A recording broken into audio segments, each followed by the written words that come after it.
Everybody wants to know the secret sauce to the NMM secret. I'm gonna be totally honest as I just found it out. There is no secret. I know that I have already covered this topic to some extent in a previous video, but let's see it again. As the abbreviation speaks for itself, non-metallic metal is painting using regular paints to get the metallic effect. It has been practiced since the earliest days of canvas painting, and the oil paints certainly help to achieve it due to their slow drying time and therefore the ability to better blend. As you all know, acrylic paints dry sometimes in a matter of seconds, and wet blending can be very problematic. Glazing, on the other hand, is a process of a million layers. Let me tell you on how to shorten this. Let's have a look at some drawings/paintings showing NMM without blending. The secret here, in my opinion, is layering with very distinctive color layers. As you can see in the pictures, there's no blending involved. If you Google metallic objects in daylight, real metallic objects, then you will see that there is no glazing or wet blending involved, and there are only layers of colors according to the light source and surrounding objects. Alright, so enough with the technical nonsense. Let me show you a quick project on layering NMM. The only glaze involved was on this witch hunter's head to make it a bit brighter, but not more than that. I have chosen this model because he has a nice curved shoulder armor with elements facing up and some hidden totally to light. He was initially primed with a spray can, and the zenithal was also done with a spray can. The effect, as you can see, is very chalky, and it will be the first thing I will deal with.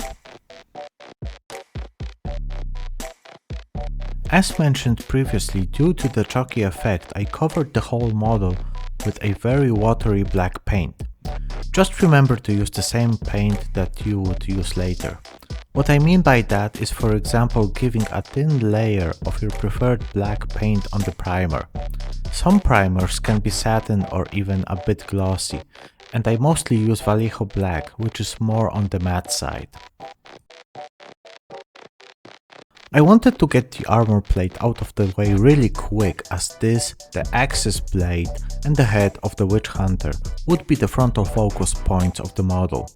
As you can see on my palette, I have taken a really dark grey and an ivory color and mixed them in a long line of paint to get different shades. This way I have the paint on my palette accessible and ready at any moment. There is no specific scheme I was using here.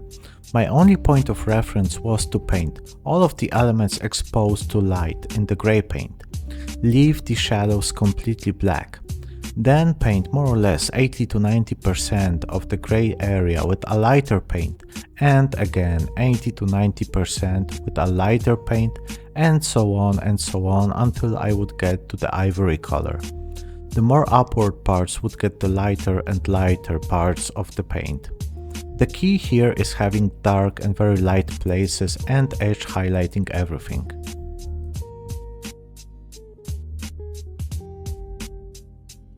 The next thing were the leather parts of the model. There are many videos on painting leather on YouTube, so I will not try to explain it here. You just need to know that I use 3 paints that, in my opinion, are leathery colors, and as previously I covered less and less on the upward facing elements and edge highlighted everything.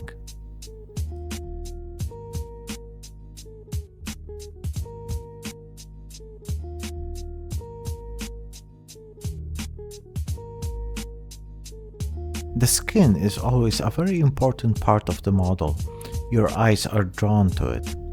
Normally I do a Caucasian skin, but this time I wanted to get a bit darker shade. A person that maybe had a darker skin color or was just somebody exposed to a lot of sun. The viewer would make up his mind and decide.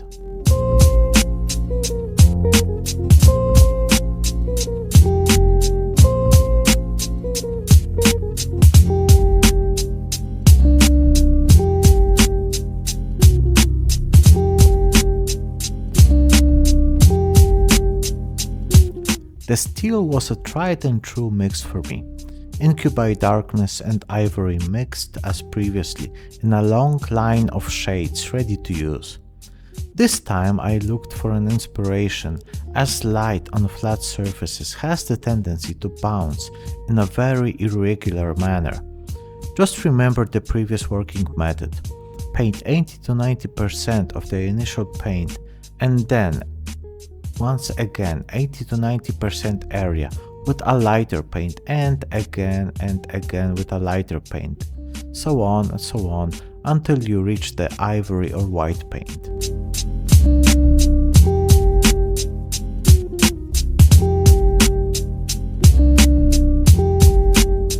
The rest of the model was just choosing fitting colors and painting some of the upward facing areas with it, and one lighter shade to every one of it. Nothing fancy here.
And this is the finished model.